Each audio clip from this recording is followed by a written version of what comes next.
ইসলামী bank news top 10। এই সরকারের প্রধান লক্ষ্য সংস্কার করে নির্বাচন এবং নির্বাচিত সরকারের হাতে ক্ষমতা হস্তান্তর, বলেছেন অন্তর্বর্তী সরকারের প্রধান উপদেষ্টা ডক্টর মোহাম্মদ ইউনূস।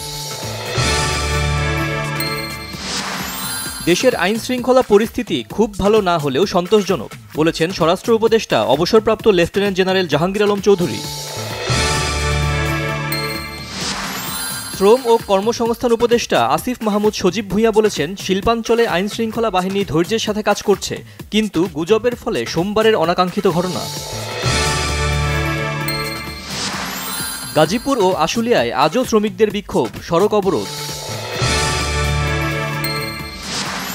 ছাত্র জনতার বিপ্লবকে ব্যর্থ করতে পোশাক খাতে পরিকল্পিতভাবে অস্থিরতা তৈরির চেষ্টা চলছে, অভিযোগ বিএনপির সিনিয়র যুগ্ম মহাসচিব রুহুল কবির রিজভীর। পদায়ন বাস্তবায়নে এক দফা দাবিতে দেশের সব সরকারি হাসপাতালে নার্সদের কর্মবিরতি পালন। বিএনপি নেতা ডাক্তার শাহাদাতকে চট্টগ্রাম সিটি কর্পোরেশনের মেয়র ঘোষণা আদালতের।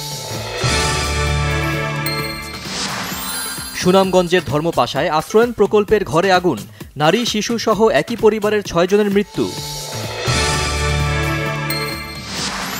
লেবাননে ইসরায়েলি বাহিনীর স্থল হামলা, আকাশপথেও হামলার তীব্রতা, 24 ঘণ্টায় 95 জনকে হত্যা। চরম ব্যাটিং ব্যর্থতায় কানপুর টেস্টে ভারতের কাছে 7 উইকেটে হারল বাংলাদেশ।